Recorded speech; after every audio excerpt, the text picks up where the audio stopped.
Hello everyone, আজ আমি রান্না করব হাঁসের মাংস। শীতে হাঁস খাবে না এটা তো হতেই পারে না, যারা মাংসপ্রিয় মানুষ।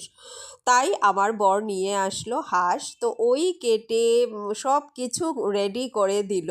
আর আমি রান্নার জন্য বসে গেলাম। আমি মানে এই দেখো, গ্রাইন্ড করার জন্য রসুন, আদা আর কাঁচামরিচ নিয়ে নিলাম। সঙ্গে মাংসে আমি টুকরা টুকরা করে পেঁয়াজ দিয়ে দিলাম। পেঁয়াজ কিন্তু আমার টুকরা টুকরা, রসুনও থাকবে আস্তা, এটা খুবই ভালো লাগে। আর গ্রাইন্ড করে রাখা মশলা দিয়ে দিলাম, সঙ্গে আরও মশলা। এই মশলাগুলো কিন্তু আমার মা অ্যাড করেছে, কারণ আমার মার হাতের মাংস, হাঁসের মাংস মানে দারুণ হয়, অসাধারণ হয়। আর এই আমি চালকুমড় আর আলু সাঁতলিয়ে নিলাম।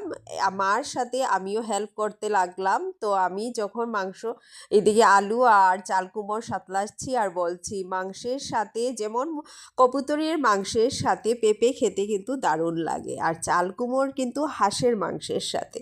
তো এই বলে বলে আমি ভালো করে সাঁতলিয়ে নিলাম। আর এই দেখো, আমার মা খুব ভালো করে সব কিছু মশলা দিয়ে এখানে ভালো করে একটু কাঁচা সরষের তেলও অ্যাড করলো, করে ভালো করে মাখাচ্ছে। এই মা কি মশলা, মাকে জিজ্ঞেস করছি আমি, মা কি তুমি অ্যাড করেছো মশলা? মা আর বলল দেখে নে বলা তো আর আমি জানি না, কিন্তু মার হাতের যে হাঁসের মাংস খুবই টেস্টি হয়। কি মশলা দিয়ে কীভাবে করে, মানে যার যার অ্যাকচুয়ালি কি, যার কেউ কেউ হাতের রান্না মানে কোনো কোনো রান্না খুবই টেস্ট হয়, তো একই রকম করে, বাট টেস্টি অসম্ভব হয়। তো কুকারে আমি হাঁসের মাংস সিদ্ধ হওয়ার জন্য মা দিয়ে দিল।